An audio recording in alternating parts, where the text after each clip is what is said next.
Good afternoon, Namibia, and welcome to your daily lunchtime show where we get to catch up on current events and headlines that are in the news. My name is Priska Anyolo, and thank you so much for joining us today on this Friday edition of NMH at 1.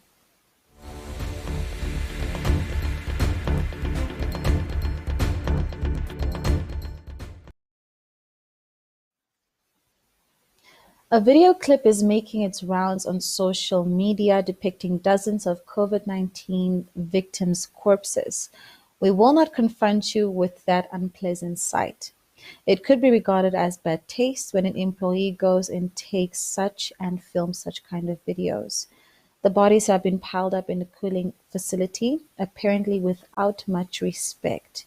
Fact is that it is important to get such news out, as it seems as though government has currently reached a stage where it simply reacts to these types of distasteful video clips and public outcries instead of planning ahead.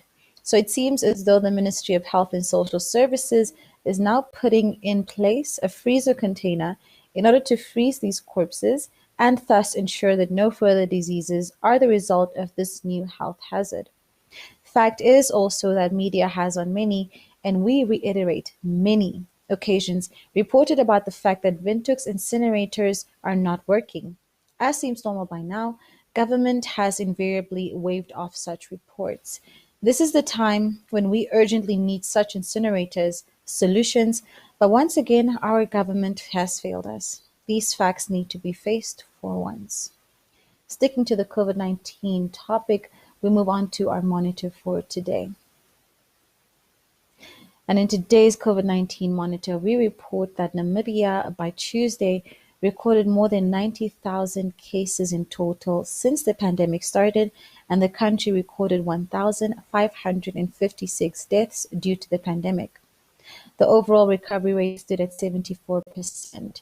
As our graphics show, the third wave continues to build, with an average of close to 1,800 cases being reported daily over the last 7 days.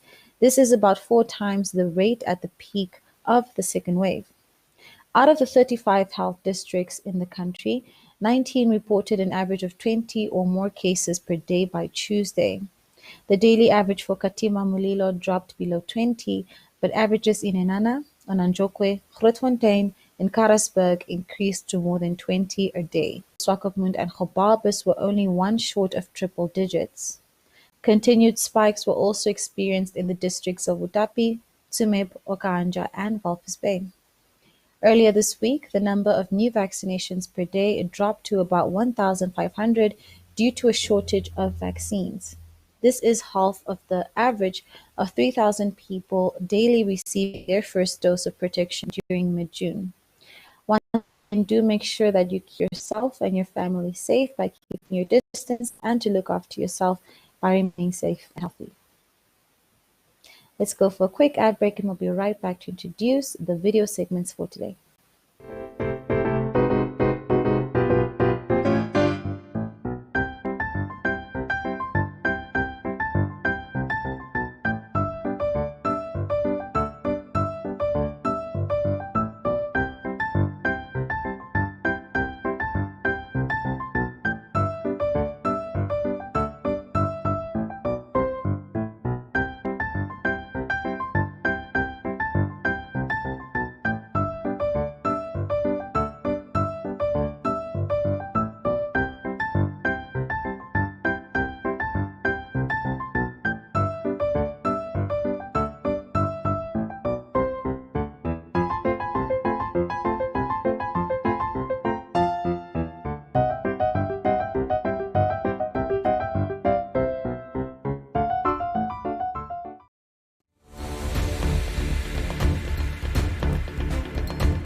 Starting off with our first video for today. St. Bonaface, the much acclaimed school in the Kavango East region, yesterday sent all of their learners home after 170 learners had been tested positive for COVID-19. Kenya Kamboe was there to record this.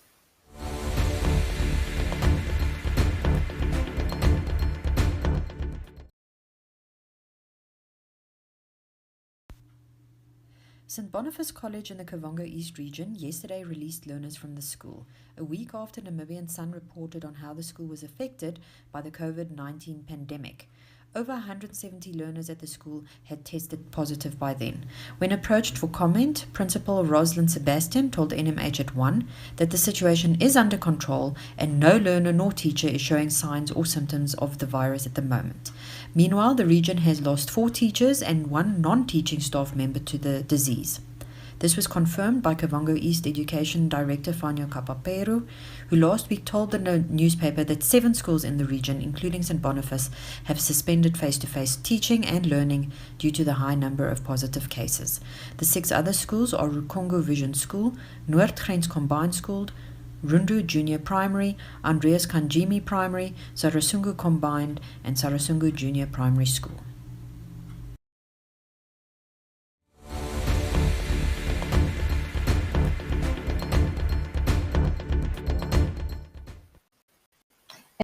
And now, second video. Queen Sofia School in Ocho recently received a fully furnished hostel from Dutch sponsors at a cost of $8 million Namibian. Esther Kamati reports.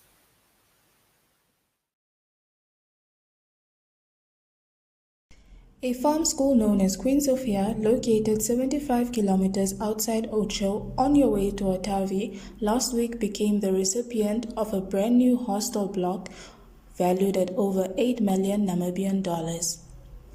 The new hostel can accommodate up to 128 learners and is equipped with bunker beds, mattresses, dining tables and chairs, electric stoves, refuse bins, pots, and cutlery. The donors of the new school hostel, represented by Tours Verbruggen, expressed that primary school Mr. Patrick Shishwashwa had the following to say. This is indeed a corporate partnership in education. You may continue working together as you have portrayed for Queen Sofia. With these few words, I would like to welcome you all. Feel at home, enjoy the occasion. Queen Sofia is your second home. I thank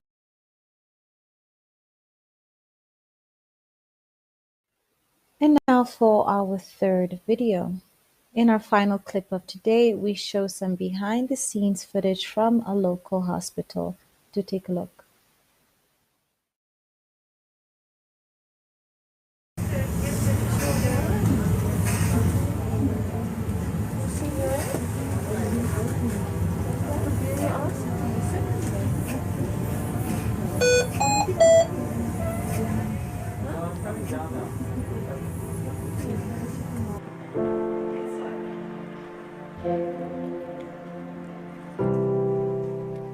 My name is Dimitri Isaacs. I work in the Lady Palamba COVID ICU.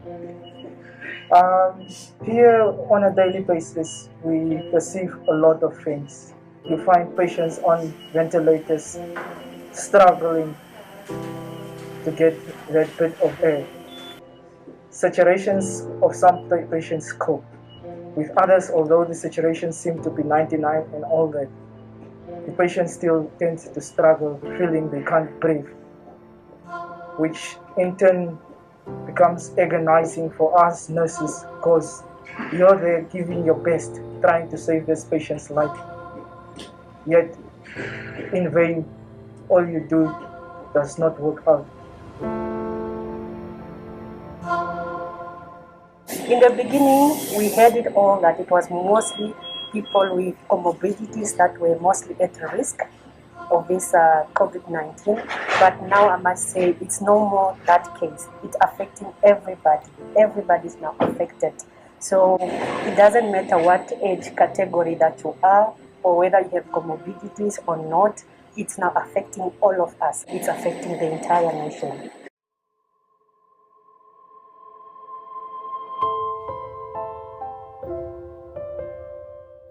Currently, the hospitals are full. There's no way to take patients. And please, my people, please get vaccinated. It helps.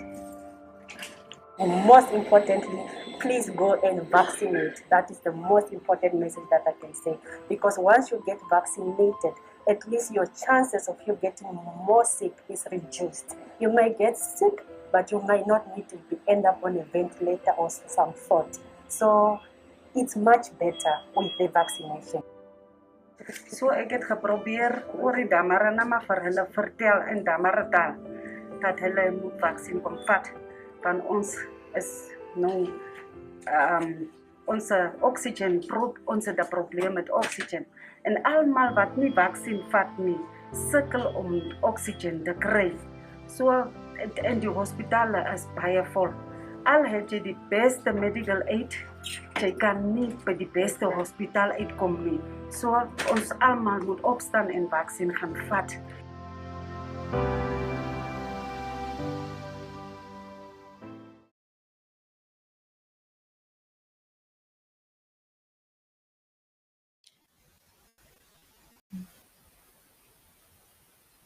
Let's go for a quick ad break and we'll be right back to look at the front pages of Namibian newspapers.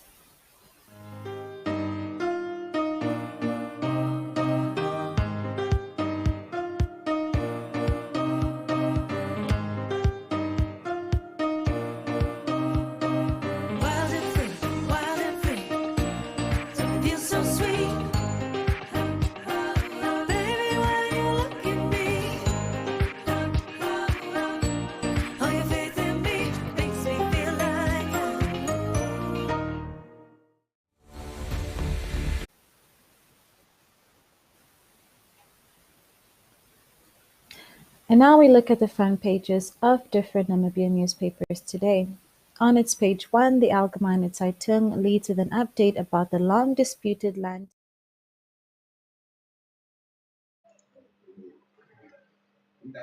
reform gave quite a detailed explanation on the status quo as regards to taxes raised, their rates, and payments having been made. For that matter, payments have been made by farmers were also addressed where these payments were based on subsequently lowered tax rates. Farmers are entitled to a refund within 2 months. Sadly, the Namibia Agricultural Union was not prepared to comment on questions raised by the AZ, which begs the question whether access to information is something that we as the public only expect the government to abide by. Republican leads with a bit of a human interest angle on, with Henriette Lamprecht reporting that a substantial number of families feel let down by the government in a time when the health system seems to collapse under the pressure of the COVID-19 onslaught. People tragically die at home with their loved ones having to look on while being in no position to assist these often doomed family members. The Namibian Sun reports on its page 1 that a former Minister of Health and Social Services, Richard Kamwe, accuses all the Namibian politicians who signed a deal with Botswana as regards the policing of the joint border up in the Zambezi region, specifically the area of the Chobe River, to have done in the local folk. He even holds the President Hage Geingob responsible for signed a border agreement in 2018. In fairness, it needs to be said Richard Kamwe could possibly have an axe to grind, as he was not particularly regarded as the best minister at a time when he left the government and handed back a health sector that had basically ground to a halt. The aftermath is still clearly visible today. On its page 1, the Namibian Today takes a closer look at what seems to become a vicious circle during the time of the third wave of COVID-19. Funerals breed more funerals. The paper specifically quotes social worker who is apparently advising the public to stay away from funerals. On its page 1, the New Era today seems to highlight what is apparent greed at a time when people are left in dire straits.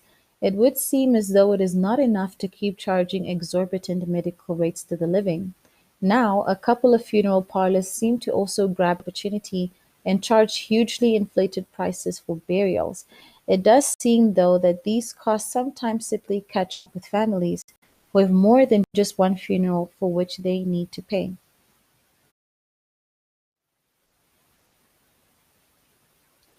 Let's go for a quick ad. I'll be right back with the inside pages of today's newspapers.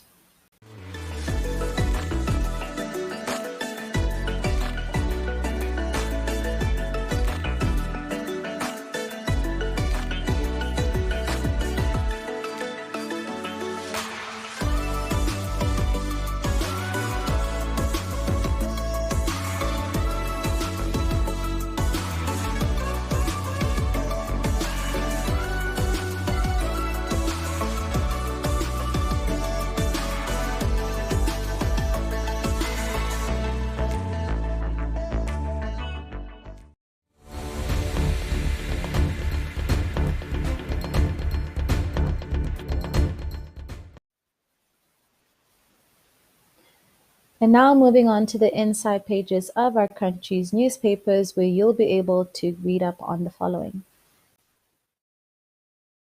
On its page 3, the Algemeine Zeitung leads with a report that takes a look at the Namibian tourism sector, which is once again hardest hit by the COVID-19 pandemic. The government is making every reasonable attempt to keep the sector going by allowing especially foreign tourists to still move among the regions. But fact is, visitors have started to cancel their bookings once again, thereby demolishing what seemed to be a possible improvement in this hard-hit sector. Republican on its page 3 expands on the assurance given by government that the recent fatal power outage at the state hospital has not affected any of the vaccination stock carried in these hospitals. According to the Deputy Executive Director, Petronella Masbane, the temperature dropped on account of the generators coming to a standstill, but no stock was damaged. Namibian Sun on its page 2 reports about an interesting and relevant.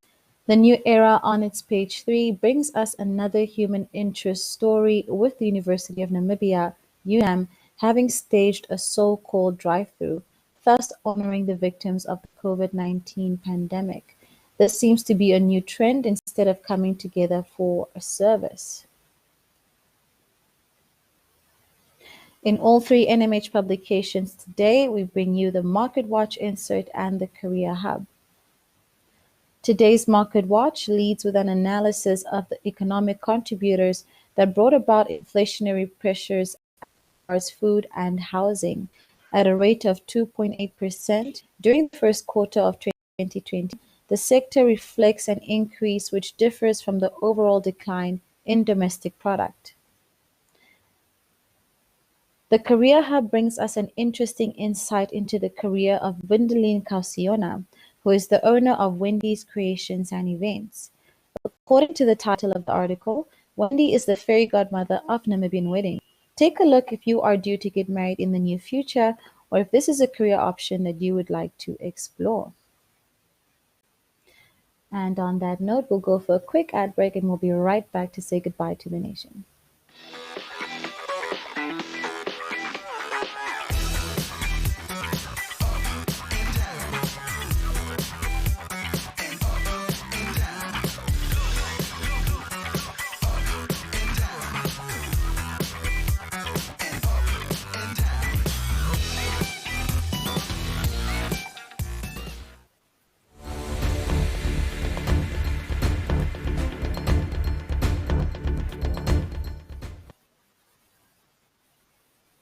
This is the last broadcast for the entire week, but don't you worry, NMH at 1 will be back next week, same time, same place. Until then, please stay safe and keep your distancing so that we can curb the terrible effects of COVID-19. From me, Priska Agnolo, please have a wonderful weekend ahead.